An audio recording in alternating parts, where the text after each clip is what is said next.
All right, g'day everyone, and welcome to another episode of Malts with Mates, where we're joined by someone special every Tuesday and Friday, if I remember to contact them. Today I've got a really special guest. It's Matt McKay, co-founder and lead writer for Dramble, as well as I believe it's head of marketing and communications for Bimber Distillery.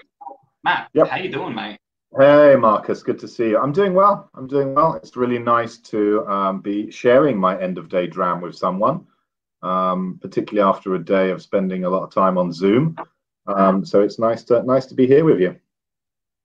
Well, I mean, that does bring us straight on to the best question. What are you drinking today?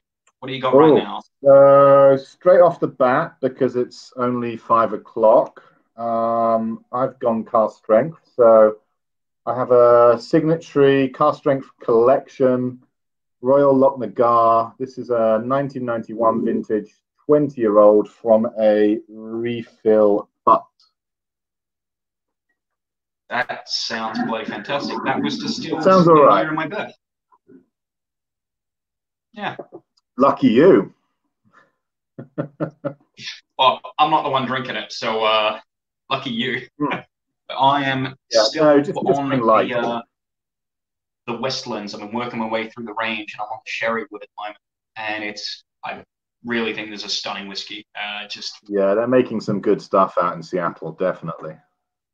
Oh yeah. All right.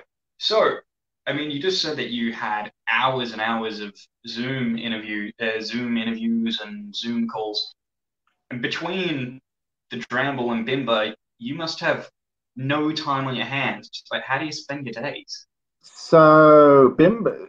One thing that some people don't know is Bimber is not my full-time job.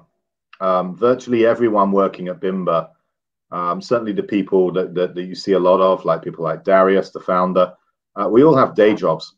So my day job is doing PR and marketing for biomedical research. And that has been, particularly back in March, April, pretty busy.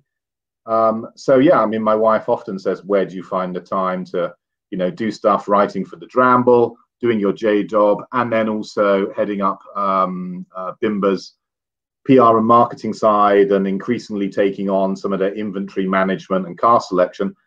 Yeah, I'm busy, busy, but it's good to be that way. I mean, a few years ago, when I started the Dramble, one of the reasons I started it was because I just wasn't busy enough, and I do feel that keeping your cogs going and keeping yourself motivated and doing things is really important. And so now I'm probably too busy. No, it is really interesting. I guess that begs the question. I've noticed that in the whiskey community, you seem to we have a huge amount of emergency services staff, NHS workers, firefighters, policemen, people in the medical community like yourself. Is there, like, how does that kind of square? Because it seems every single day I find out someone else in the whiskey community works in medicine or in emergency services. Is it a secret? I've written. I mean, I couldn't say that I work in any sort of front line. I'm working with research, which is absolutely important, but it saves lives in a very different way. It's not emergency medicine. It's basic science research. So either everyone who works in science just loves whiskey, or more likely it's just that you'll find people loving whiskey from all walks of life. All walks of life. That's fun. I really love it. I guess the big thing is, what could you tell us about Bimber? Oof, what could I tell you? I could tell you all sorts. What would you like to know, Marcus? I mean, so the big thing I always think about Bimber, you guys aren't alone in this. There's other distilleries, but Bimber has really changed the perceptions of what an English whiskey can be and what a world whiskey can be. Is there anything in Bimber that you're really excited for, or as someone so involved in whiskey, is there anything that you occasionally hint at? You suddenly say, maybe you guys should do this. Maybe I'd like to try this type of cask or something. Sure. So I had a call earlier today with other English distilleries because we are starting to come together to define what is English whiskey. And that's not actually as easy as it might sound. I mean, oh, well, it's English. Yes, well, what bit of it is English? Is it just that we are in England? So there are conversations going around and taking place around how we can gain recognition for this sort of developing category, because effectively, other than St. George's up in Norfolk, all of the other distilleries are pretty new in the grand scheme of things. I mean, Bimber, it's a funny one. You know, you look back and we're putting out quite a few expressions, and that's probably worth talking about. We kind of have to as a business, but equally, we've only been bottling for 10 months, and it feels way longer than that. You know, it feels like we've been through this for, you know, a couple of years. But yeah, you know, the first, our inaugural release, that was only the end of last year, and we've had COVID in between. So actually, if you look at the fact that during COVID we didn't, you know, really bottle anything that was part of our plans, yeah, we've not been around that long. But what I think defines Bimber as a distillery, and is the reason that I'm here, that I'm, you know, working for those guys, is fundamentally their belief in what they're doing, the process. So effectively, in quite a few different ways, we eschew volume for what we see as quality. And you'll see that there's so many things, if you look at the distillery, that we could notionally produce more new make spirit using that kit. We could do a quicker fermentation to get, you know, more wash through those fermenters. We could redistill heads.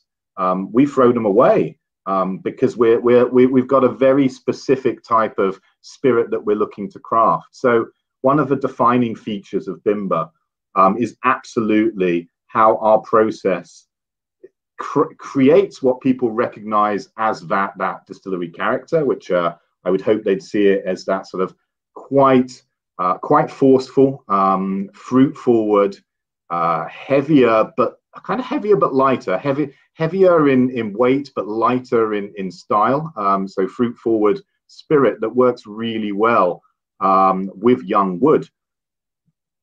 And that's all coming from the fact that we focus on that new make as opposed to quantity. So what we're increasingly doing, and is where I'm playing more of a part, is looking at different types of casks. Because everyone at Bimber is a whiskey fan. I'm the only person who's not Polish. And so those guys all come with this sort of backstory about effectively illicit distilling and making what they can in woods and basements. And I don't come with that. I'm a brewer at home, so I have some experience of making things. But it's not so easy or so desirable in the UK to be off in a wood illicit distilling anymore. That was certainly something from 200 years ago. So I come to Bimber with wider whiskey knowledge, particularly about Scotch, but about all of world whiskey. And so what I'm doing with that is persuading the distillery to broaden its cask program and to look at its inventory, not in terms of changing what we're doing. The mainstay of what we're doing is ex-bourbon and sherry and virgin casks, and you know, those are the fills we're making because we know that works with the spirit.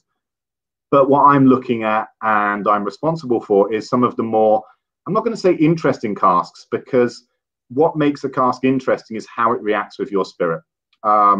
So one of the things I've been playing around with is imperial stout casks. We've just literally last week released the first part of a collaboration with South London's Brew by Numbers, who are a craft brewery.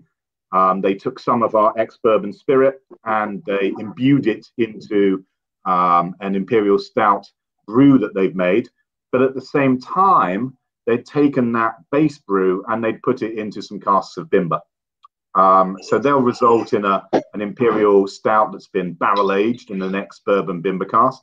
We'll then take those casks back and we'll experiment with both full-term maturation and finishing off of them. The idea being that, you know, we know, and we hope that other people are increasingly knowing, that Bimber in an ex-bourbon cask at sort of 3.5, 4 years old is a good thing. And from everyone who's tried it, said, yeah, this works. But if someone said to us, well, what's Bimber going to be like in, a beer cask, or a masala cask, or a cider cask, or, you know, think of any type of cask, the answer at the moment is we just don't know, because we haven't done it. So, you know, the casks that I'm most excited about are the ones that I am most scared about, because I don't know what the answer is. And I think it's a growing and a developing issue for all distilleries to ascertain the versatility of their spirit, to just see what happens. I mean, once you've been around for 30 years, unless someone suddenly, you know, does something really radical or invents a new type of cask, or you know, the SWA says, okay, tequila, off you go. Chances are you've played around with all of these things sufficiently enough to understand, okay, so in a refill sherry, we tend to get this, and we're looking for that.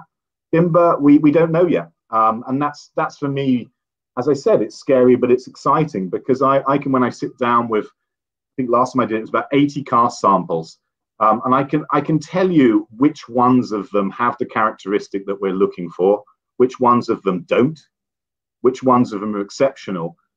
But I can't tell you, well, which ones from these, I don't know, red wine cask, which ones of those are the good ones for Bimber, Matt? I don't know, because we haven't tried them yet.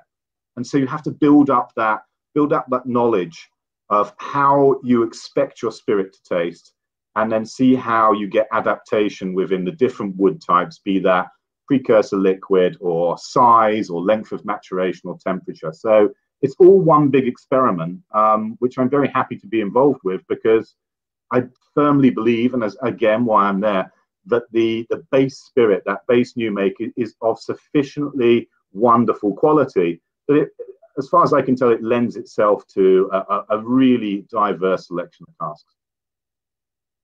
No, fantastic. That's incredibly interesting. And I suppose it draws the question that with this experimentation, are you experimenting with full-size, standard-size casks, or have you recoopered to a small size, or are you running? They're all full size. Yeah, I mean, we have a variety of casks. There's certainly, I would call them blood tubs, 40-litre casks.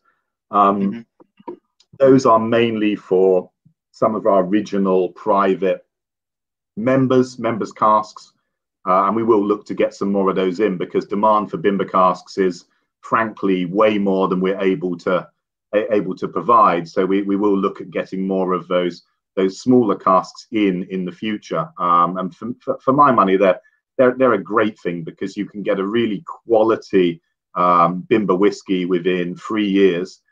You wouldn't want to leave it too much longer, because the size of the cask is not big enough that you'll be able to leave it, 10, 12 years off of a first fill. But equally, you're only going to be getting sort of 80, 90 bottles out of it. I say only, but then, for a lot of people, you're like, right, well, I've got a cask, here's 300 bottles. What are you going to do with it? That's an awful lot of whiskey. So yeah, we will be looking at getting in some of those smaller style blood tub casks for, they're mainly virgin fills. We have done some peated runs in them already, and I suspect we should do some peated runs in them again. Outside of that, all the other casks that we operate on are full standard size, so 200 litre for an ex-bourbon cask, and so on. They're all standard size. We do have on-site coopers. We are very lucky that we have access to Darius's other business, which is effectively joinery and carpentry. So we have extremely skilled woodworkers who indeed built our washbacks, our fermentation tanks. They're all hand built by those guys. But we haven't as yet, whilst we've done regauging, repointing, and looking at the various qualities of casks, we haven't actually taken them to pieces and made them into unusual sizes. Whether we're doing no current plans to take existing casks and to rip them apart and to cooper them down. I mean, in effect, if you look at the, particularly in Scotch, there's so many different casks that have been recoopered there. Notionally, as long as you can get hold of them, there's no shortage of, you know, casks from 1 litre all the way up to 500. You've got a myriad of options already out there. Oh, I quite like that. Don't know what that was.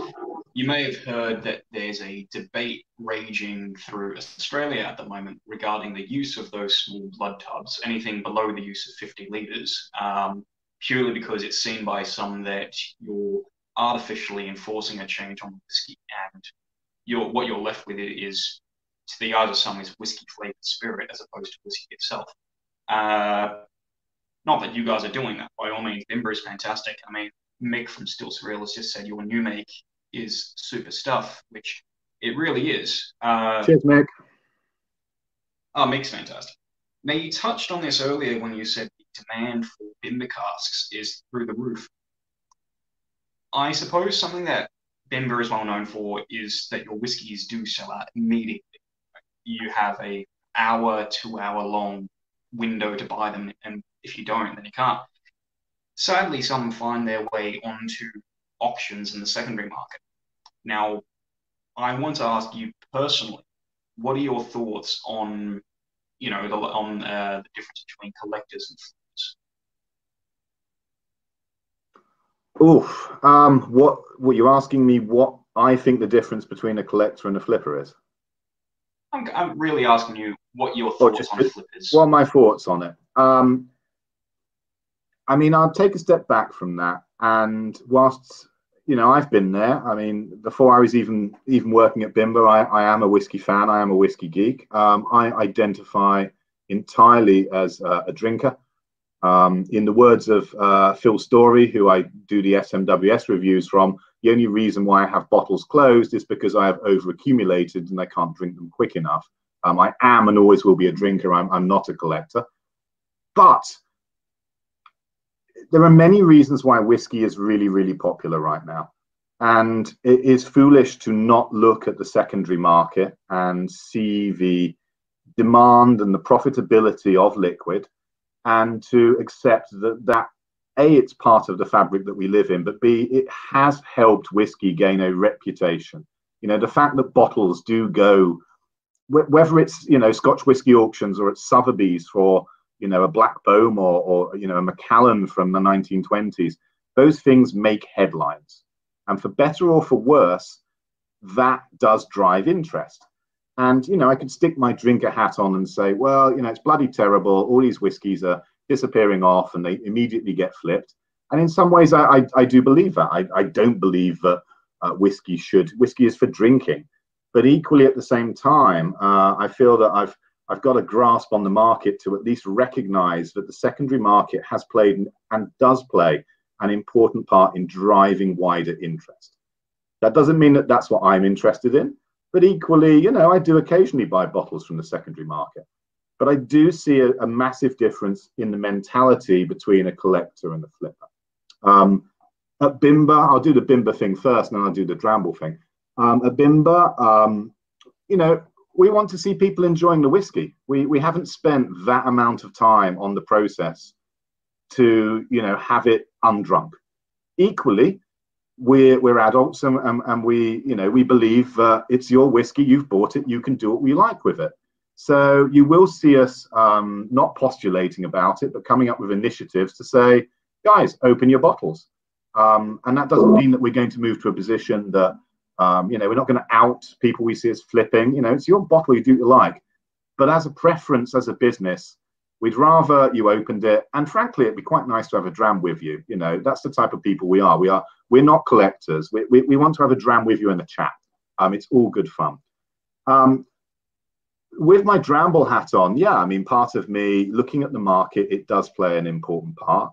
But equally, yeah, there's sort of this slightly ugly side that you have people who collect, they obtain the bottles, and, you know, they've got lovely little displays and rooms, and some of these rooms you see are, you know, they're amazing. I just want to go in there and open them all up, but there you go. But there's a fundamental difference between appreciating it like that. And yeah, maybe in 10, 20, 30 years, you're going to sell it. There's a difference between that than obtaining the bottle and basically sticking it on the back of the van as it comes by and it goes straight off to auction. Or indeed, and this does take place, people putting the delivery address, you know, for the bottle they've just obtained as the auction house and shipping it directly there. And that, as I say, I understand, but I don't condone it. I think that's really miserable, to be honest. Really, really miserable. But it does take, you know, it happens. It's the world we're living in. So I've written about auctions and collectability many, many times. I just don't know if there's anything more to say on it. You know, you can sit there and moan and say, oh, it's rubbish. But what are you going to do about it? You know, what are you going to do? And you can't put it all back onto the producers because we are in a terrible position. I'll be honest, it's a nice problem to have, right? If all of your whiskey sells out, that's much more preferable than producing your whiskey, sticking it on for sale, and 8 months later, it hasn't shifted. That's a big problem to have. But equally, it makes it really, really challenging, particularly for a distillery like Bimber, to be able to be seen to be fair. And yeah, all of our whiskies, we put them up and they shift really, really quickly. And that's a function of two things. It's a function of people wanting them, but it's also a function of scale. There just isn't that much of it. You know, the biggest release we've done so far is 5,000 bottles. But equally, we've just done a release of our peated cask, which I've got a cask strength extract version here, which I might move on to shortly. That's 1,750 bottles. And yeah, that's pretty much gone. That didn't last at all. So what you'll see us doing as a distillery is playing around with ways to encourage people to open the bottles, but, you know, respecting that not all of them will, and that's okay. We're not condoning flipping, but we'd rather have a dram with you. But equally playing around with ways of trying to ensure that as many people as possible get a bottle. Acknowledging that we are not a big organization. We cannot have some massive e-commerce system that, you know, sticks you all into queues with checkouts and allocations, although frankly, looking at the Scotch Whisky Society's queue-it system last week, that didn't seem to be popular with everyone either. There is no, in my opinion, there is no guaranteed way of making everyone happy. I firmly believe that you'll only make an individual happy when they've got hold of a bottle. You know, if they were the ones who had the fastest fingers, or went to the distillery and drove there, or were lucky in a ballot, or whatever method you choose, they'll always be happy. And equally, whatever method you choose, the people who don't get a bottle, they'll always be unhappy. And I've yet to see anyone say, well, actually, if you did it this way, everyone's happy. So at Bimber, we're trying as the best we can to make as many people as happy as possible. And we are definitely in awe of our rapidly growing Bimber club. And we will be doing more things for that club. We'll have a club exclusive bottling coming shortly. Just recognizing that those people have, you know, they have made a commitment to us. Yeah, try to be as fair as possible, but equally the secondary market is what it is, and people shouldn't totally knock it because it is some of the reason why whiskey is popular now, whether you like that or not. No, I mean, look, we've all bought bottles off the secondary market. I do agree with you, by the way, on all the points you raised. There is no way of making everyone happy, and no real way of making it completely fair, because then everyone has to be, so it's a very difficult situation. My thoughts come mainly from, I like trying different whiskies, and I'm annoyed that that my internet connection is really shit, so I never have the fastest connection. That's really where it comes from. But no, I completely respect that answer. I think it was probably the best answer I've ever received, to be honest. Regarding, yeah, and I'm the same as you. I'm a drinker. I tend to open every bottle that I have. I've got a few bottles saved because they're for special occasions. You know, they mention something which is like, right, I'm going to open this for my partner's 30th or something like that. Yeah, so long as that special occasion does come, and it does sound like, you know, partner's 30th, you do see a lot of people I'm keeping it for a special occasion, and you're like, well, what occasion? Like, I don't know. And I'll say, well, you're probably not going to open it then, because I honestly, you have thought you were saying my partner might not see to a further. special occasion. But I'm with you. When I see those huge collections of whiskey, I want to try all of them. Alistair from Spirit and Wood has just said that that's exactly why he's never invited you to his house, because he knows you would open everything he owns. Yeah, no, I mean, he's been down and stayed with me, and he's seen that everything, not everything, but virtually all of it is open. But we'd just been to an event that night, so we decided not to attack the bar. Yeah, good point, mate. Good point. I love that. And we do have, this question popped up a while ago, but GascoyneNick has, by the way, you'll have to read this name and tell me if it's Gascoyne or Gascony, because I'm foreign and I can't pronounce this word. Can you tell us something you have learned in your whiskey journey that you want to try at Bimber?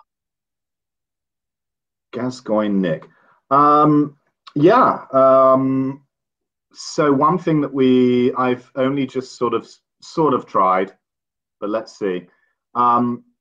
I am seeing quite a lot of distilleries playing around with filling strength, particularly distilleries where you're going to bottle a whiskey younger.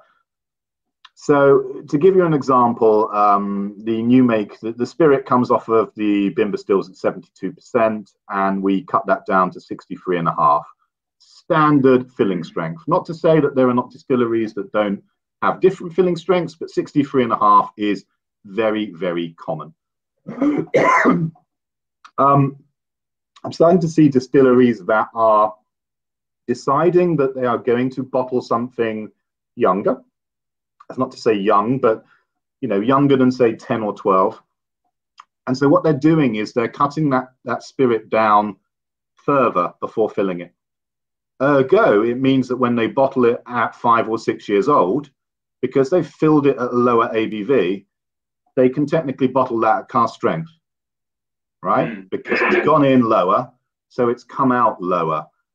So you end up with an ABV that is notionally suitable to a younger whiskey, but equally you haven't had to dilute it down because it started lower in the first place.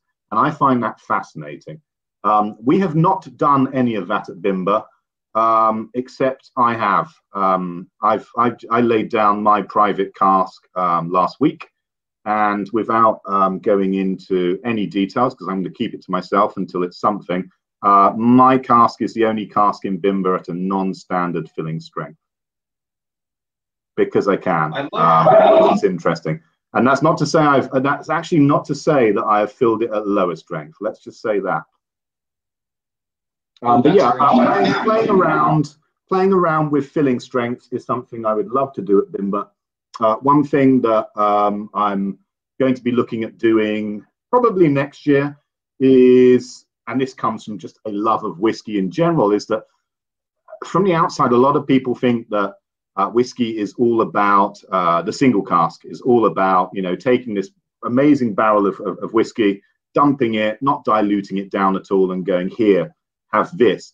I don't necessarily believe that. I think there's just so many amazing whiskies that are the reason why master blenders earn their stripes, that are greater than the sum of their parts. And so one thing that we'll be behind the scenes initially, but experimenting with at Bimber, is looking at what happens if we take a proportion of this cask and a proportion of that cask and put them together. Because at the moment, what you've seen from us has been fattings of a single cask or finishes. So i.e. taking an original cask and then finishing it in another cask. What you haven't seen from us yet is taking proportions of different casks and putting them together. So it's my intention that in the winter or in the early part of 2021, we'll have sufficient enough stock, because some of it will be over 4 years old at that point, that we'll be able to just start to see what happens. So what does a whiskey look like with, I don't know, 10% Oloroso, 90% ex-bourbon? Okay, fine. How does that compare to a whiskey with 80% ex-bourbon, 20%? So just to start those early experiments with, in many ways, a lot of people don't understand that single malt in most cases is a blend, just a blend of one distillery. Oh, I've been talking so much that he's just left me here on my own.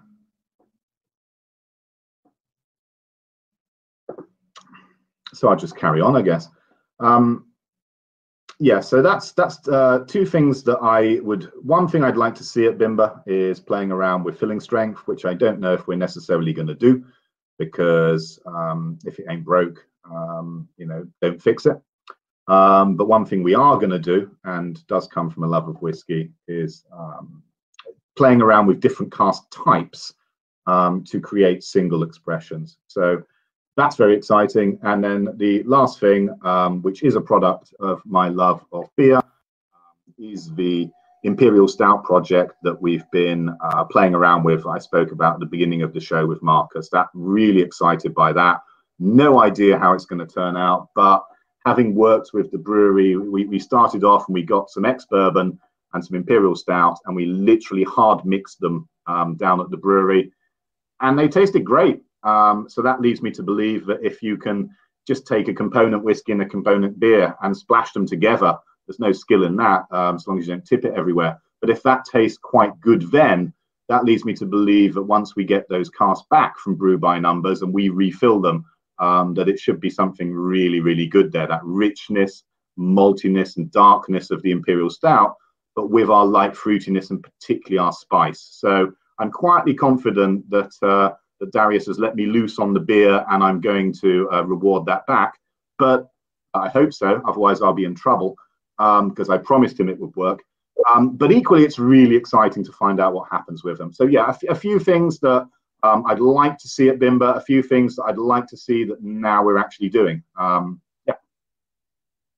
That's fantastic. I apologize for earlier if I froze. I'm not sure what happened then, but we're all good now. So it's okay. You disappeared off and left me to it, so I carried on. No, that's fantastic. Moving away from Bimber now, I wanted to ask, because you are obviously you're into whiskey in a way that very few people are. You love every aspect of it. So what initially attracted you to whiskey? That's a good question. Yeah, I do like every aspect to it, and that's why when I write on the Dramble, I started off on that site and it was just tasting notes, and then I thought, you know what, there's stuff to say here. You can talk about any aspect, whether it's how you make it, the ingredients, the marketing, packaging, how people behave. That was a recent fun one. Yeah, no, I just think it's when you take the industry in its total, it's whole. It's not just about booze. It is about people. It is about passion. It is about commerciality. There's just so much so much that you could be writing about there. But yeah, you're asking me how I sort of got into this sort of level of it. I mean, two things. Not necessarily. Sorry, not necessarily how you got to this level, but what was your starting point? Like, where did it all start? Man. So I'll answer that in two ways. So I've always been interested in flavor. Back in the day, I went to cookery school, and that was potentially going to be a thing. And then I prolapsed my lumbar spine, and that was the end of cookery school, because to do that type of job, you're on your feet all day, and I couldn't be. But I kept it. I sort of kept it up. I've always been fascinated by flavor, and I believe I've got a pretty good nose and a pretty good taste for it. Whiskey itself, I wouldn't say I discovered by accident, but when I noticed that I was getting into it was probably about 21 years ago. I was traveling a lot for my job. I was working in international events, so I was traveling a lot, particularly around Europe, and I built up a routine, and some of it I still keep. The first part of the routine was always having a Bloody Mary before getting on an aeroplane, and I still do that to this day, and I actually get really, really pissy if I don't have my pre-flight Bloody Mary. It's a thing. And I also get to the point where I now judge airports on the quality of their Bloody Mary. So yeah, Facebook posts, you'll occasionally see me ranting about a very poor cocktail. Anyway, when I was on the plane at that time, and you used to get loads of free drinks. You don't anymore. You got to pay for it. It's rubbish. At the time, I've never been a great flyer. I'm not particularly nervous about it. I just don't enjoy it. I just think you just sat there and it's sheer tedium. So reading something or watching something and having a drink was a way to pass the time. I spent a lot of time drinking gin and tonic on planes, and I just got a bit bored of it, particularly because at the time the gin renaissance had not started, and you know, it was pretty much Beefeater or Gordon's. I'll take Gordon's, thanks. But it just got really boring having that same drink. So one day I was just like, you know what? I can't remember if it was someone next to me or just on the seats down the line. They had a Scotch and ginger. I thought, go on then, yeah, I'll have a Scotch and ginger. And it was Dewar's, and I quite liked it. And I thought, well, this is quite interesting here, that I've got a new drink to play around with. And so after a little while of drinking that on planes, I thought, well, how much of that flavor came from the ginger and how much of it came from the Scotch? And so I just started to, you know, when I was out and about, I'd start ordering whiskies at bars and trying them. And initially, I wasn't actually that keen, you know, just trying a whiskey. And it's like, well, oh, it's all a bit strong. And it was very much a sort of learning process when I was, yeah, about 21 years ago of trying lots of different whiskies until I found one that really clicked with me. And the whiskey that really clicked with me, and when I first tried it, I didn't like it at all, but I learned to love it, and that was Old Pompney. That was easily my first whiskey love. Once I got my head around the fact that a spirit can express salinity, initially I just didn't know what to expect. Once I got my head around that, I really, really enjoyed that aspect of it. And then effectively my journey has always been diverse. I do have the things that I always absolutely love. The Chegg being my number one whiskey love. But yeah, even back then it wasn't expensive. You know, and I don't think a lot of people come into whiskey and go, right, okay, I think I'm going to try this whiskey thing. Chuck me that 30-year-old. I just don't think it happens unless you've got money to burn or you're a bit stupid.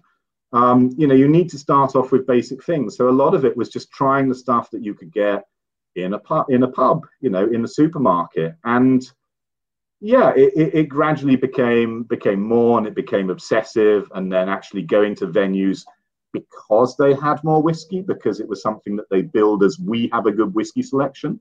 Yeah, 20 years later, now I can just ramble on about it. Sometimes I even say things that are sensible. Oh, that's fantastic. And GascoyneNick has asked another question, which is actually on my list here. So I was going to ask you, your website, the Dramble, has grown immensely. You know, you're read in over 150 countries or something. You're sitting around 1,000 views at this point in time. You see 32,000 visitors. It's about, yeah, we get about 20,000 visitors a month now. Yeah, it has really, really grown. I've also taken somewhat of a back seat on it. I mean, there was a time when we were first starting, when I was posting every single day of the week. But two things have happened. One, the site has slowly morphed. Early posts were effectively, here's a little bit about the distillery, and here's some tasting notes. And once I've found my feet on the site, everything I've been doing for the last few years has been much more than that. It's been a real focus on picking a topic, dissecting that topic as much as is possible to do in the sort of hours from 6 a.m. to 9 a.m. Because that's my writing time. But dissecting a topic and then providing a review, but with context. So I always try to give a personal opinion. There's an awful lot of great sites out there. There's an awful lot of sites which, you know, they're a bit familiar. I'm not saying that they're not great, but there's always, in 1892, Distillery X was founded by Sir Chuzzlewit of Bream, and they have 2 washbacks, and they make whiskey, and on the nose, yeah, lemons, on the finish, barley. It's very nice, thank you very much. there's a lot of those type of sites, and so I've always wanted to offer more than that. And I'm not talking about the tasting note, because actually the tasting note is just a little thing for me. If you're going to read anything about the whiskey, it's the conclusion, because I do try to provide context.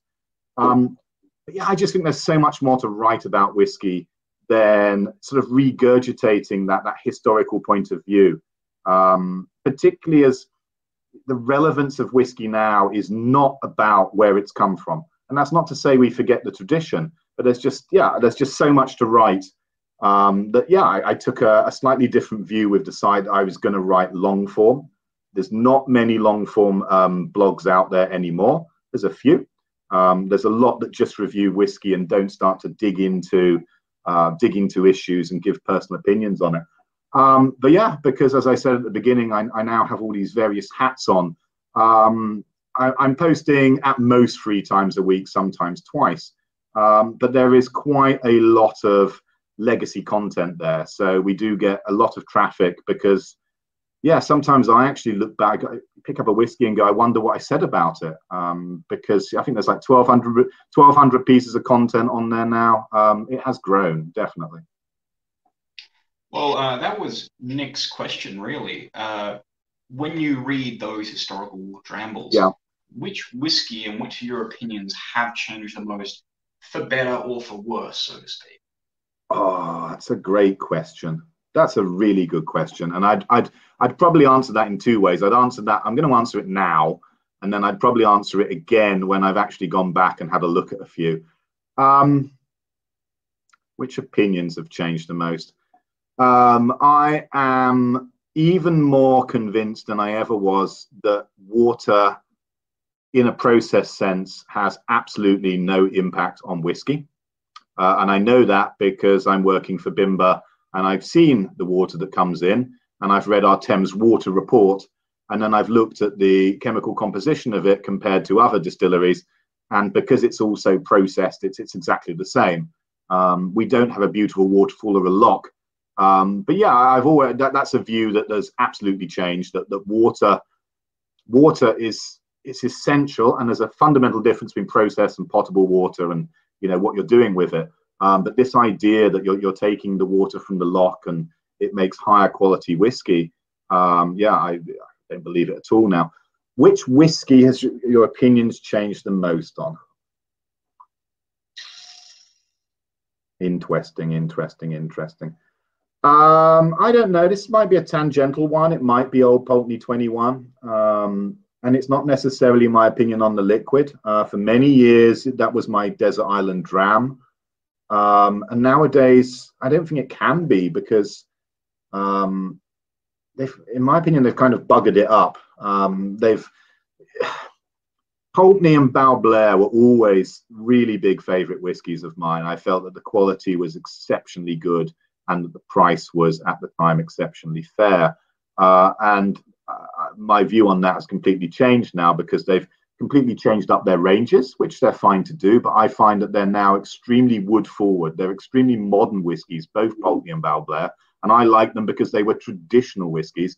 And also the value for money of those whiskies, particularly when you get up to the higher ends. I mean, Balblair 25, good God, that's, what is it, £500 now? You used to buy Balblair 1991 vintage or something like that. It was 130 quid.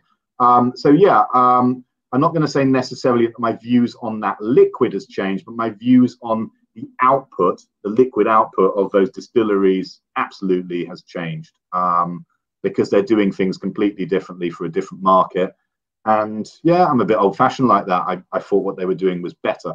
I can answer that more by looking back over some of the ones I know are old and I've had again. And most of what has changed on that site is about how I write about whiskey, not what I write about whiskey.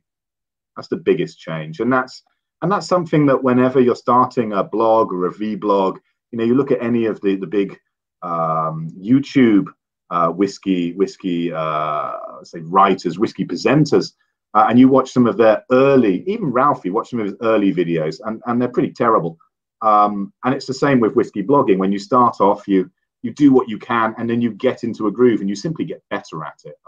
So that's absolutely something that's changed on the website, that I fundamentally believe that I'm not just better at it, but I know more because I'm always learning and understanding things, which allows you to put more context. And yeah, I think that the writing overall and the level of interest and relevancy is just simply much higher.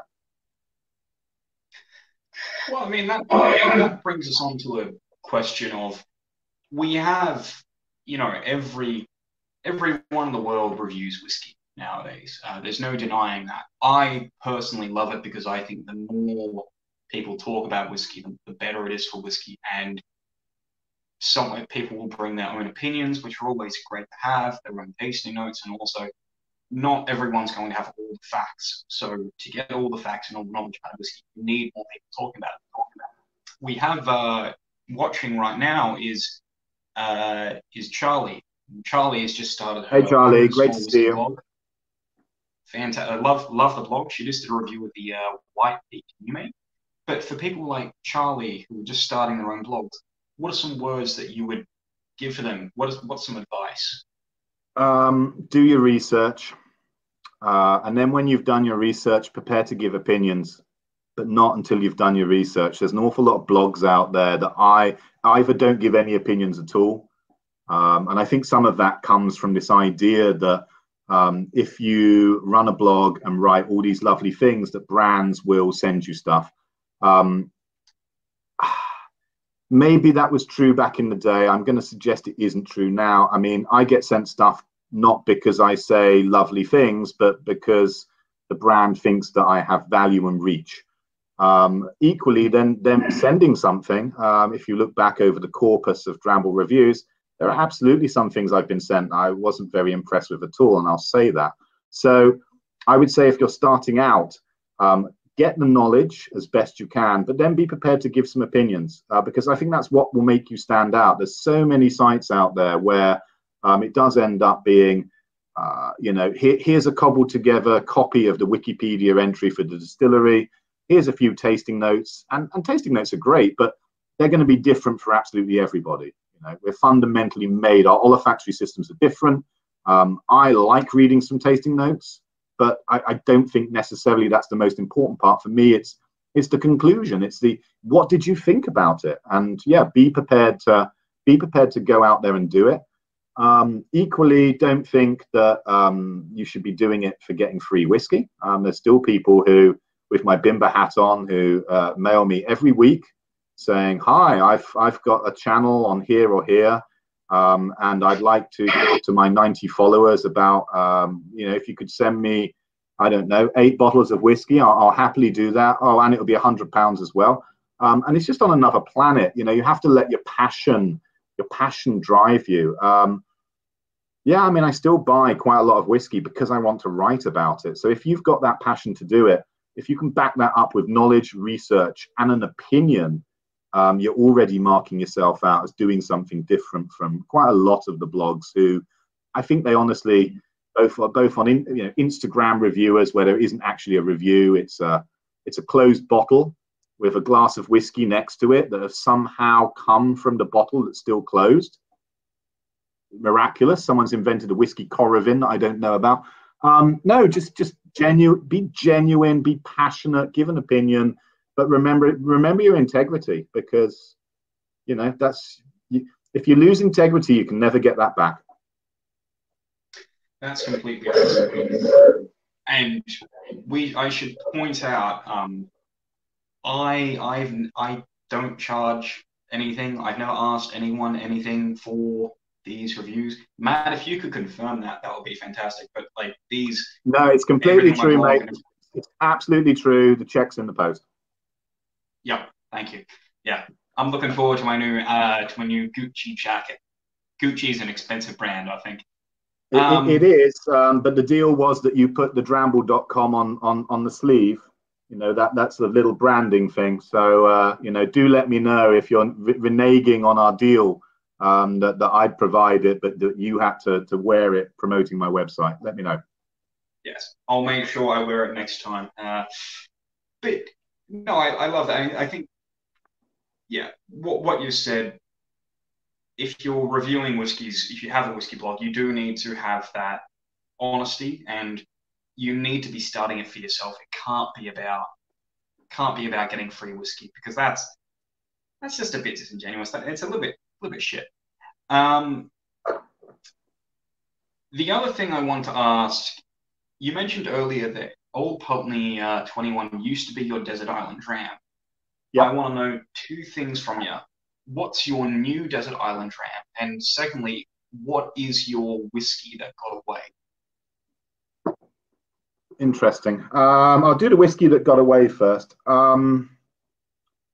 So unicorn drams are an interesting thing in that you can often get them.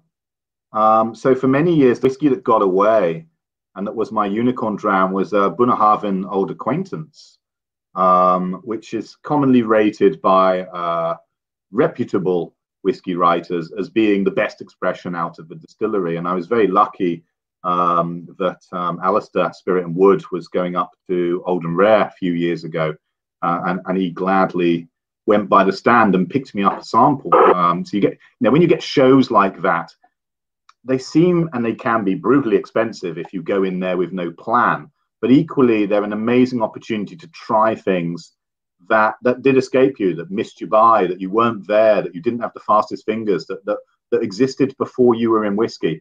And yeah, for years that was my dram, because everyone that I respected in whiskey said it was amazing, and it was, and I loved it, and I wrote about it, and I wrote about unicorn whiskies, and it was fabulous. And then you get to the point where you're like, well, what's the next one? What's the one that's got away? And so I'll answer that differently, and that's that most of them get away. There is so much whiskey being pumped out now that you can't buy it all. It's foolish to buy it all. It's not a game of Pokemon. There was an SMWS bottle a few months ago that I had in my basket, and I went to check out, and then it said stock zero. How annoying. That one got away. There's so many examples of, or there's something that you nearly bought and you didn't, and then someone says, oh, I've opened it and it's amazing, and you go, shit, should have done it. There's just too many to say the one that got away, and equally there'll be another one that gets away next week and the month after. And I almost think it's folly to be thinking in those terms. I think it's better to be thinking about the one that you were so glad that you either had the opportunity to try or to share with mates, or that you weren't sure about buying, and then you bought it and you opened it and you think, bloody hell, that's a fantastic whiskey. That's more positive, because if you think about the ones that got away and you listed them all out, it would be massive. Oh, I didn't get it, I wasn't online, I missed it, the website died. It's a negative. Think about the ones that you were glad you got. Oh, that's fantastic. I want to take, we mentioned Charlie earlier. I just want to say to everyone who's watching, head to her blog at freedomandwhisky.no. She's a new blogger and she writes really well. Check her out. She's fantastic. Give her a follow on Twitter. It's ShaminiCharlie T. It's at KinoGodT, but freedomandwhisky.no. Anyway, from all that, recently, I've been trying to ask this question, but this is going to become a general question I always ask everyone. Considering all that, all the whiskies that are coming out from around the world, and have come out from everywhere, if you could have any one bottle of whiskey to share with, say, 6 mates from the past, present, or future, which one bottle would you get? Assume that this is given to you for free. Assume you don't even pay for it. Assume you can take anything. So hard questions like this. I would probably say something like that, and assuming that these are good mates, they haven't just turned up at your house because they know that you've got some whiskey things going on. Ridiculous question. But I see where you're going at. I'm going to say Highland Park 40-year-old. Currently, it is the highest scoring whiskey on the Dramble. I still think it is a staggeringly amazing whiskey. It is a whiskey that I in no way have the money to buy a bottle. It is a whiskey that if I did have the money to buy a bottle, I absolutely would, and I would open it, and yeah, I'd share it. I think it's a wonderful, wonderful whiskey. But yeah, there's so many examples like that. And when you start digging back into history, where the distillery has gone or they don't make it like they used to. Yeah, you could ask me that question and I could answer it very differently depending on my mood and how I felt like it. But it is a whiskey that I think is absolutely fab. I haven't tried the recent version of it. I probably won't get to try the recent version of it, but yeah, it's something that I think is wonderful, and I like to share either wonderful or interesting things with people. I think it's great. Well, I mean, if anyone watching this has a bottle of the new Highland Park 40-year-old, please send a sample to Matt, or if Highland Park ever sees this, I can't say that. bottle. I can't say that, mate. Jesus. I would say, No, please do consider opening and enjoying your bottle. No. But I can ask people to send whiskey to you. That's in Fantastic. no way is that. Yeah. That's Fantastic. me saying. 2 jackets for you, my friend. 2 jackets. 2 jackets. And off the topic of whiskey, I mean, whiskey's work for some and a hobby for others.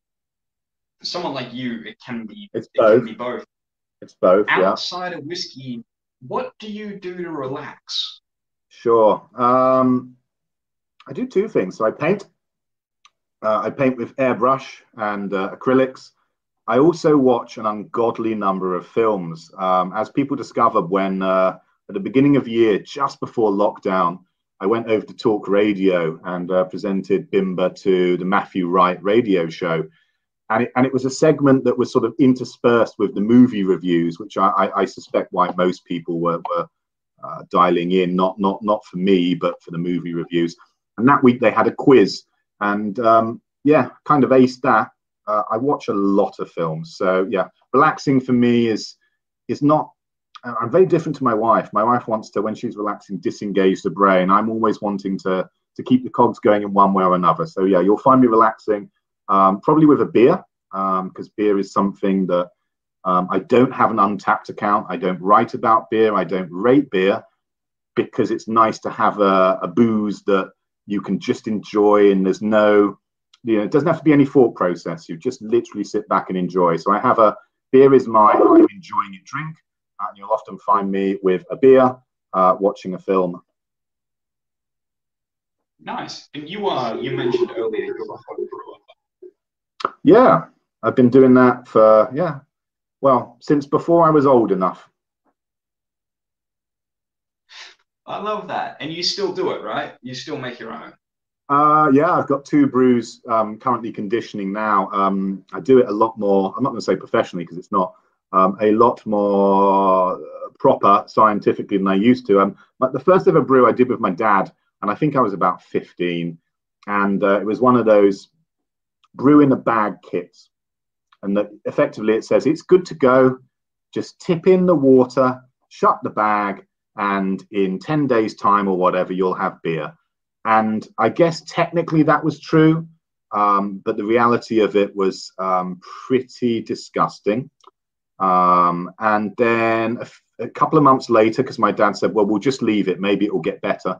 I don't think it did get better, but what it did was explode on the inside of my mother's pantry, because it was all under pressure, this bag thing. It makes no sense. You're fermenting it, and there was no way for the CO2 to get out. Ridiculous. And I remember when my parents, years later, moved out of that house, and they called me up and they said, by the way, when we cleaned out the pantry to move out the house, we still could see some of the beer stains. They never came out, which was funny. But no, nowadays I'm brewing on an Australian piece of kit called the Grainfather, which is effectively kind of about as pro as you can get for a home brewer. It's basically a digital temperature controlled mini mash tun. So I can brew up 40, I could notionally make 80 pints a day, but that's an ungodly amount of beer. So I tend to have 2 brews on the go at once. And yeah, it's a bit frustrating because I was normally brewing it to share with mates. That's a little bit more tricky than normal.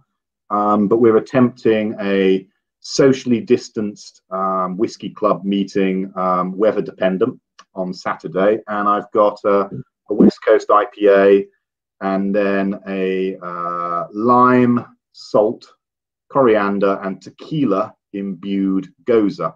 So goza being the style of beer that's made with coriander and salt. And yeah, this is sort of tequila margarita style. It's weird. It sounds awesome.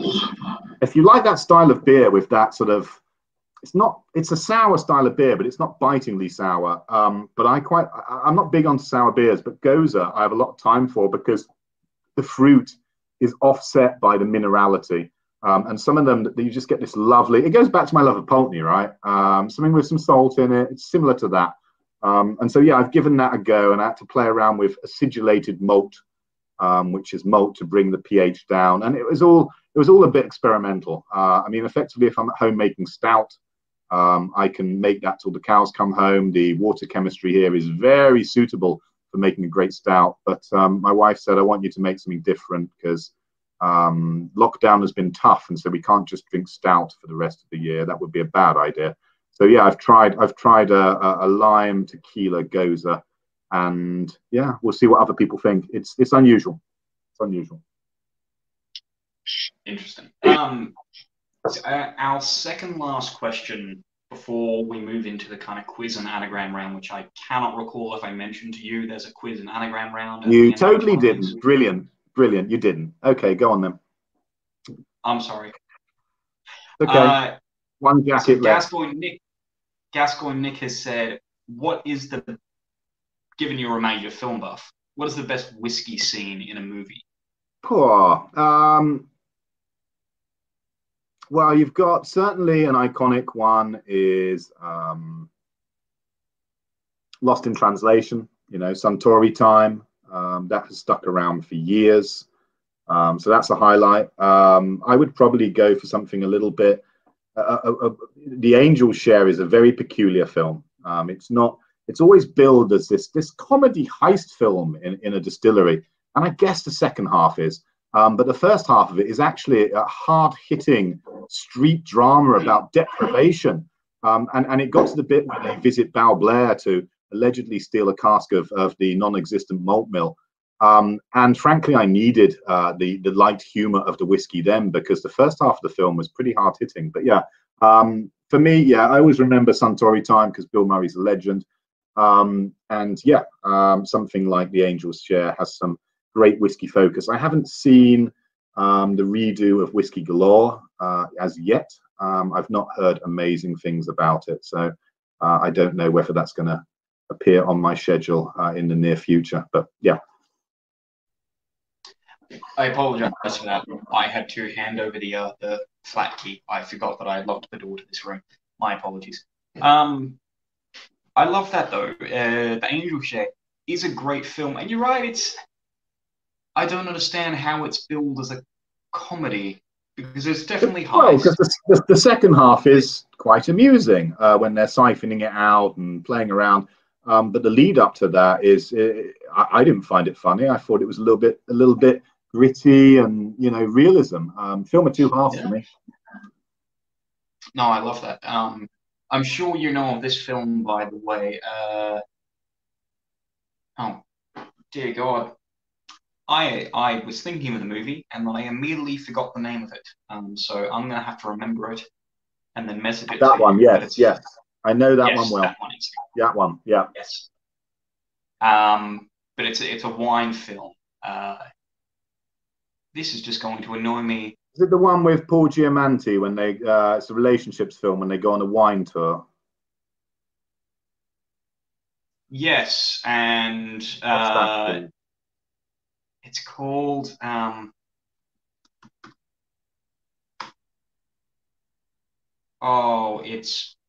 this is the most annoying thing in the world. Gonna have to look it up. But yeah, it's Paul. I can't remember the name either. It's a good film. It's Paul Giamatti, and yeah, they're down in California. My wife's saying it's called Sideways. There you go. Wifely help. Wifely help. Yes. Thank you. I've also just noted that everyone in the comments is screaming the name of the film Sideways. And for everyone who's not seen it, it seems like everyone has seen it. I should point out that wasn't one of the quiz questions, so no one gets a point. But thank you everyone for. To be fair, we couldn't remember what it was. And last question is there anything else you'd like to add? Only to say thank you to everyone who has supported the Dramble, has visited the site, has provided encouragement over the years, particularly when I was first starting out. And similarly, the same sort of sentiment for people who are passionate about Bimber, who follow us, who support us, and who give their passion and love to Bimber. So no, I can talk till, as everyone knows, I can talk till the cows come home. So the only thing I'd like to say is thank you to everyone else who hasn't been talking. I think that's great. And thank you to you for having me on. Thank you. Thank you for coming on. But if anyone has not followed Matt on Twitter or read his blog, by all means, head to thedramble.com. It is one of the most insightful whiskey blogs that you'll ever read. The tasting notes are great, but you're reading it for everything around the tasting notes, and it really does a job of delivering a proper education, an informative education that you want to know about whiskey. You know, I'm a big fan of your blog. Thanks, mate. I appreciate that. Yeah. I mean, in all honesty, it's not for everyone. It's not the place you go if you've just had a blended whiskey in a pub and you're like, I fancy reading about whiskey. The Dramble is not the place for you. It's a little bit further down the line. I mean, you probably want something like New Dram Drinker on YouTube if you're starting your journey. That's a great channel for introducing you to some really open and honest people who are quite prepared to say, you know what, we don't know. But yeah, I think the Dramble is a good place to visit once you've decided that you fancy learning a lot more about whiskey. Yeah. I think it's a great way to put it. Before we move on to the quiz, this bloody quiz that I'm going to suck at. Yeah. What whiskey are you drinking right now? I am right. Okay. It would be, and I know Nick was I saw Nick was saying he was having a Lecheg, so it'd be rude not to. This is a bottle of Lecheg 2009, fully matured in Bordeaux red wine casks, 10-year-old at 56.9%. So it was one of it's still available now. It's on the Tobermory website. A strange thing has been happening over the last sort of 12 months. I like many other whiskey writers, have a real bugbear about wine casks. I think they are often blunt instruments that sound really funky, and sometimes you get some big juicy berries, and then you get punched in the face by a highly tannic tree. And I'll stand by that. But what I would say is over the last 12 months, I have tried at least a dozen really very good wine cask finished, wine cask matured, or wine cask component whiskies that I've really, really liked. And so it almost goes back to the previous question. What would you change on the site? Not yet, because I still think wine casks can be a bit of a blunt instrument.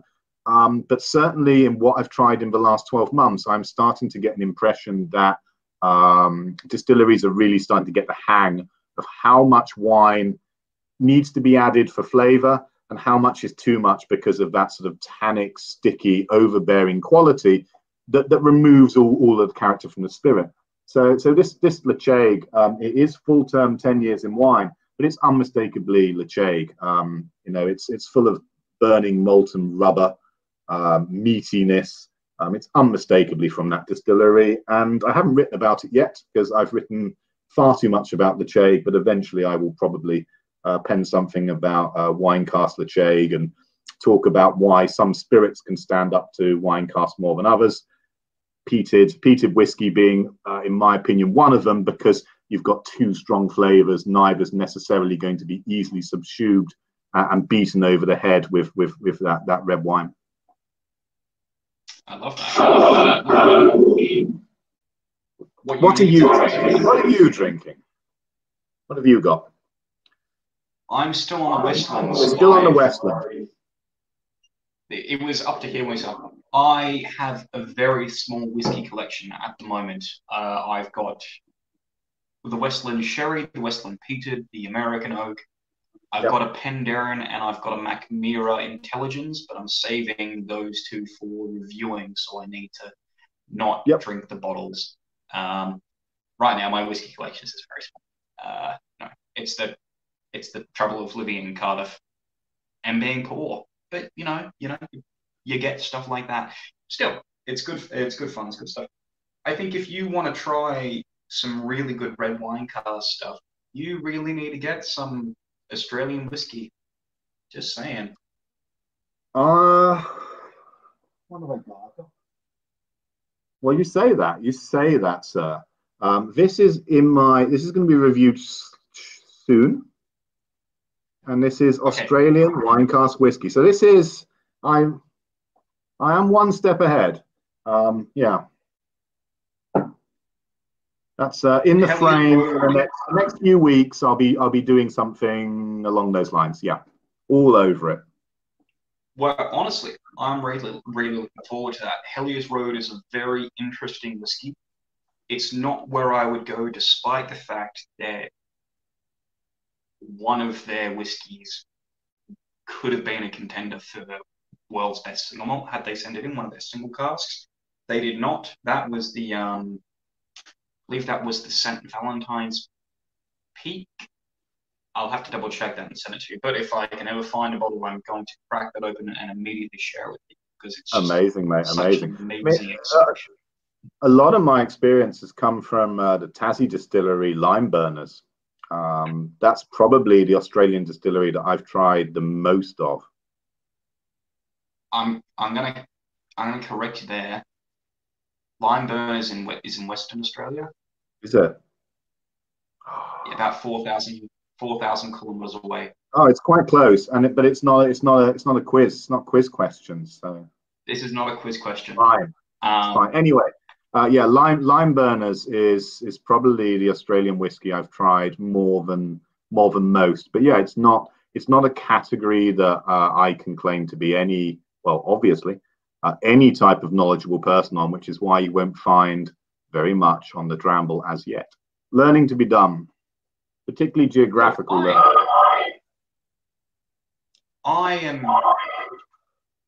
There's another hour conversation where I could ask you about how you've had so much experience with lime burners, because granted they're a famous name, but I would not have expected that. I would have expected Starward, Sullivan's Cove, Lark, Sullivan's Cove is really difficult to get hold of. It's quite expensive. Starward I've certainly tried more of recently, but effectively Lime Burners I've had more of because I've just over the last few years known people going to Australia and they've said, "Can I bring you something back?" And I've said, "Go on then," and that just happens to be what they've brought back. They said, "We found this. It doesn't look like it's available the world over." And I'm like, well, no, it's generally not. Although amusingly, the last time someone brought me a Lime Burners, I quickly saw it appearing on Master of Malt, although it was twice the price. So it was still worth them hauling it from the other side of the world. Well, watch that space, because I know a lot of Australian distilleries and Tasmanian distilleries are looking to export their whiskey over to the UK soon. So hopefully soon I'll be able to pick up some bottles of some whiskies and send off some samples, and you'll be nice. Nice. Jacket number 3. Yeah. Jacket number 3. You're going to be really, really warm. You're all set for a cold winter here. Storm Francis has arrived, so I need those jackets. Anyway, on to our quiz and anagram. And firstly, I apologize. I thought I had mentioned this. It turns out I hadn't, and I've done that previously. It's very simple. I've got some quiz and some anagrams surrounding whiskey, and all you have to do is try and answer it. There is no leaderboard, so if you want to pass, you can pass. It's not like Top Gear. It's not fastest lap. No. Anyone who is watching, by the way, feel free to comment, and if you think you know the answer, comment, and if you get it right, you get it right. Show me up. show me up horrendously. You should, dude. You should have done this before I'd had 3 drams. I think it's a little bit mean. So to be honest, I'm gonna have another because I don't think it's going to make a difference now. All right. Go on then. Do your worst. Name the distillery that holds these whiskies within its range. It has the Alba, the Nova, the Gold, the Sol, the Vina, the Aura, and the Nero. I will point out at this point. Say again. Go on. Do them again. Do them again. Alba, Nova, Gold, Sol, Vina, Aura, and Nero. This distillery is within a... Go on. Give me the hint. Go on. This distillery is within a 13-meter cube that looks like a checkers board. Is this Puni in Italy? It is Puni. It's Puni from Italy. Whiskey Flu also got that. Yeah, Italy's Sol whiskey distillery, I believe, which is actually pretty nice. I think the stuff is fine. Like when you consider it, you know, one whiskey distillery from a country, it's great stuff. Very happy with them. All right. Question number 2. On which island does the Brass Island Distillery sit? It is reportedly the first distillery on the island, founded by Jamie Coe in 2018, and whiskey will be available from 2022. Was it Brass? Brass Lion. Brass Lion. Brass.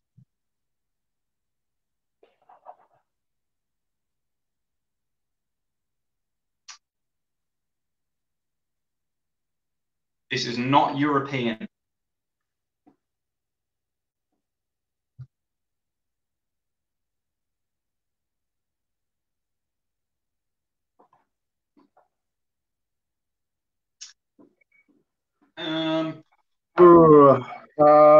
No, you got me on this one. Singapore? No, it is Singapore. Really? Yes. Well, that was an educated guess. Bloody hell. Yeah, Singapore. Charlie got that correct as well. Yeah, Singapore's sole distillery is the Brass Lion Distillery, founded by Jamie Coe in 2018, and she hopes to have whiskey ready by 2022. It's meant to be started as a gin distillery, but they started doing whiskey as well. Yeah. All right. Good guess. Good guess. Jesus. That was a really good guess. That was fantastic. Now, in which country did David Zebel start the Golden Heights Distillery?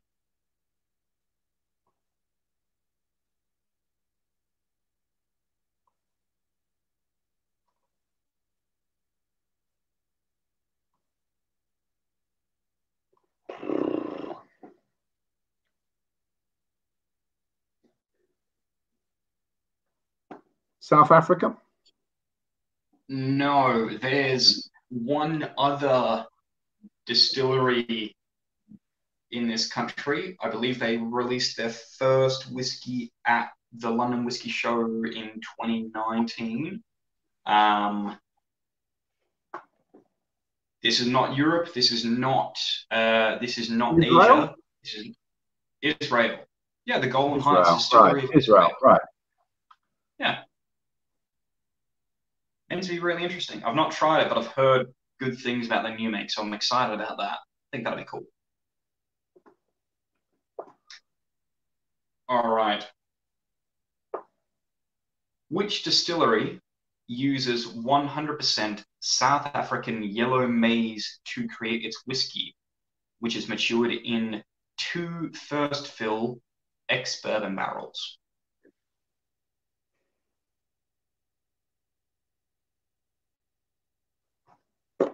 Baines, Sedgwick, James Sedgwick, Baines. Yeah. James Sedgwick, Baines. We absolutely love Baines. I think Baines is just horrifically good. And it's like 30 quid a bottle or something. It's amazing. Yep. It's all good, and Andy's lovely. I was down in South Africa a couple of years ago, and I said, right, I'm going to come up to the distillery, and Andy said, that'd be great. And I was down at the V&A harbour in Cape Town. I was like, oh, let's have a look how far it is. Yeah, that's not close. So I never made it. I was gutted. We were on a not a package tour, but on a sort of be here, go to Franschhoek, do the wine. It was a sort of very structured thing. And I thought, I'll just nip. I've got half a day. And I was like, no, you might need a bit longer than that. It was not close. I will. Hopefully, once all this is over, you could return to South Africa, because I know Andy. I'd love to. South really Africa it's a country I want to go back to. We absolutely loved our time there. It was amazing. It was amazing. South Africa's fantastic. All right. And your final question. This is not a whiskey question. This comes courtesy from one of the viewers, Whisky and Warhammer at Dramble War, because apparently you're quite a Warhammer fan. Yeah, I paint things. I don't play so much, but over there is a big geeky cupboard of things. Certainly, when I was younger, I used to play more. But yeah, I like painting things that are impossibly small. Great. So he's got some G-Dub's difficult fluff question for me. Fantastic. He told me this was softcore. I don't know what that means, but maybe you could answer it. So, it means that I'm probably not going to be as excited as I want to be. In Warhammer 40k, who is the Emperor's right-hand man? Oh, Malka, the Emperor's right-hand man. Can't even say his name. Begins with M. Malka. Malka. That one. I'm gonna give you that. Yeah. I can't remember exactly how it's pronounced, but it's M-A-L, and there's a C in there somewhere, and something like that. It's been a long time since I've. Well, apparently it's Malkador the Sigilate, but I will give you that. Yeah, I'm not surprised, because Malkador the Sigilate, bloody hell. Right.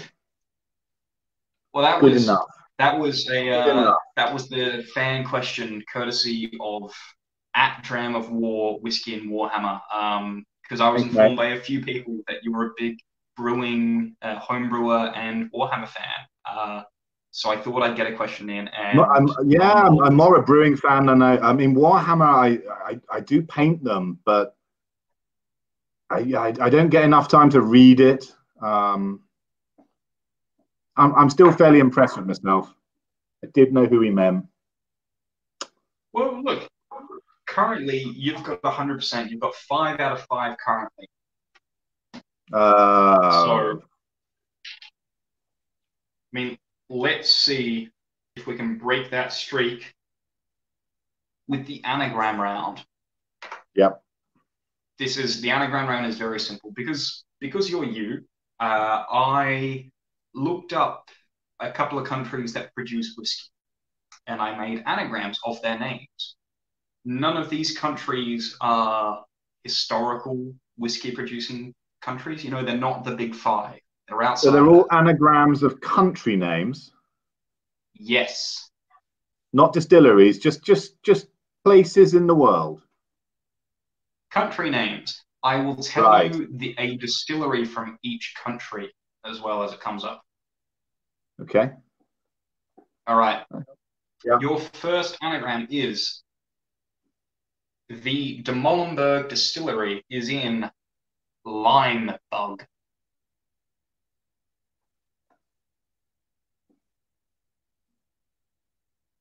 Limebug. Which country does De Molenbeek distillery? That's Belgium. That is Belgium, yeah. Have you tried the Dramble stuff? Never heard of it, if I'm honest. It's really nice, actually. Belgium Owl is probably the only thing I've tried from Belgium at the moment. I think they've got about 11 whiskey distilleries, but really, really great guys. And they all started as brewers. Yeah, there's some spectacular beer there, for real. All right. Now, Nyborg Distillery is run by Mr. Naked.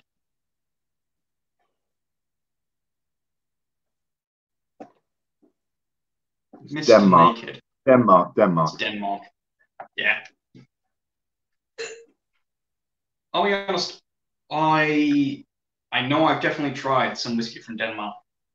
I can't remember the name, not because it left a bad impression, mainly because I just can't remember. All right.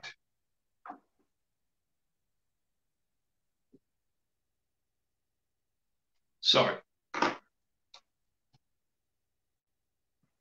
anagram number 3. This country only has one distillery. Pasta Inc. Which country is an anagram of Pasta Inc.?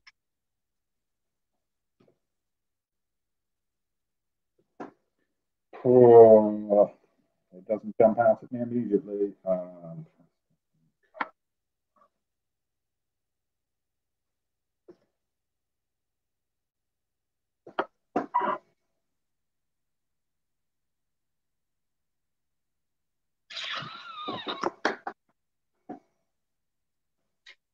Mick and Charlie, you guys have it correct. Ah, you buggers. I'm obviously not thinking properly.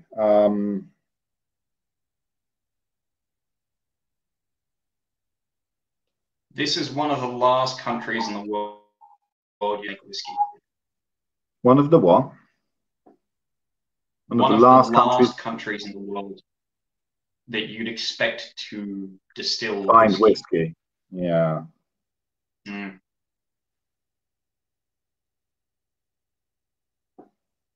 No, the anagram skills are failing. I'll pass. This is the home of Murray Distillery. It's Pakistan.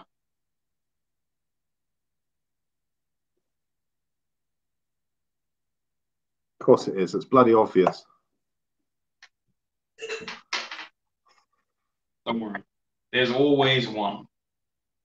I've never tried Murray because apparently it's illegal.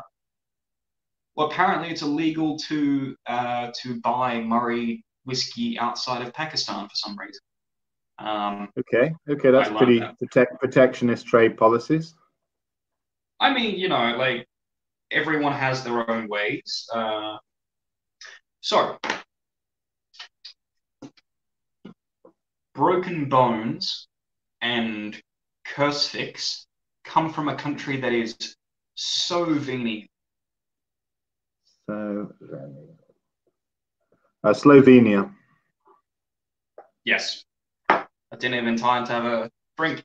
But yeah, Slovenia, Broken Bones Distillery and Kursfix Whiskey both come from Slovenia. By the way, really nice stuff. They do great whiskey. And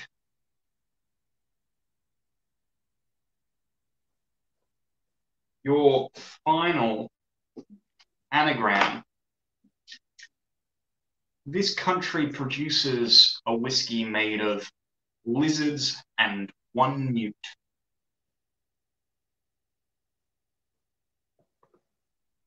New Zealand. No. No, you're right. There's not shit. There's not two E's. Since you said that, everyone in the comments has said New Zealand. So yeah, because you see, just look at it and you go, it's obviously New Zealand, and there's not two E's, so it's not. There is Zealand, but you can't have new as well. Ooh.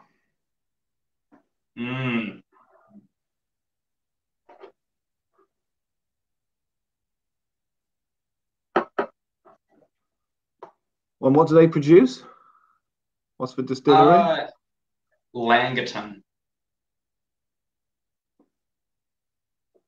Oh, it's Switzerland. I actually know the distillery. It's Switzerland. Jesus. Couldn't work Yeah, out the anagram. I actually finally get one from the distillery. Brilliant.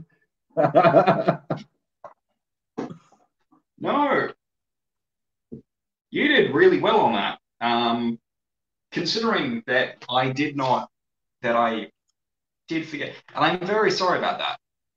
I am extremely sorry that I forgot to mention that we always. Don't worry, mate. I mean, it would have been different if I'd shown myself up to the world, and then I would have been removing jackets from your impending care package. But I felt I did okay.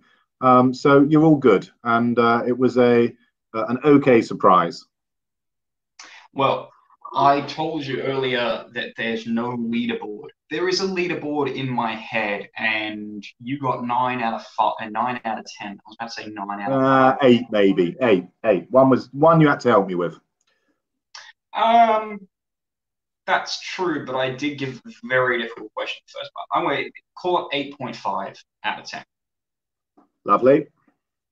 That is the same score as Dr. Whisky, Sam Simmons from Boutique Whiskey Company. Yeah. So you're within the top 10, maybe within the top 5. So yeah, you are living up to your name. The people who have beaten you is like Billy Abbott. Like, oh, Billy knows everything. There's no point trying to keep up with him. I think for anyone to lose against Billy Abbott, I'd have to give him a completely different set of questions based solely around. Billy Abbott has won competitions that don't even need to exist. All right, we do love Billy, though. Everyone loves Billy, but yeah, you don't compete against Billy Abbott on any type of do you know this, because he will and you might. That's the worst thing. He will know everything about your life before you ever meet him. Great guy, love him. But that does wrap up this episode of Malts with Mates. I gotta be honest, like Matt, you've been one of the most interesting guests I've ever had on. Not to say that other people aren't interesting, but you are incredibly interesting. You work in medicinal research. You work at Bimber. You do the Dramble. You're a film buff. You're a nerd. Everything in your life is like I wish bars were open so I can meet you in a bar for like 6 hours and just listen to you talk about random shit. Like if you could pull topics out of a hat, I think that would be awesome. That, I would. My friend, sounds like a challenge. 6 hours with me definitely sounds like a challenge. And we'll see. I'll take you up on it gladly. I'll pass you the swag, the branded swag, and then we'll see if you can keep up with me for 6 hours. So challenge accepted. Thank you very much. Thank you so much for inviting me. It's a real privilege. It's a really nice thing to do at the end of the day. You know, I've had a hard day of switching my head between 2 different jobs, and then it's just really nice to come on and just have a chat with you. It's good fun.